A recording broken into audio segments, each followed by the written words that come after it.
औज़ु बिल्लाहि मिनश शैतानिर रजीम बिस्मिल्लाहिर रहमानिर रहीम।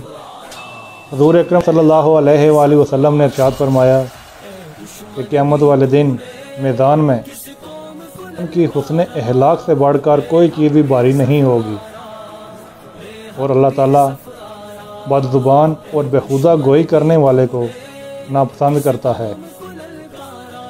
तो मेरे प्यारे भाइयों, हमें हमेशा दूसरों को प्यार के साथ बुलाना चाहिए, जैसे कि प्यारे प्यारे इस्लामी भाइयों, मीठे मीठे इस्लामी भाइयों, मदीना मदीना कहकर पुकारना चाहिए।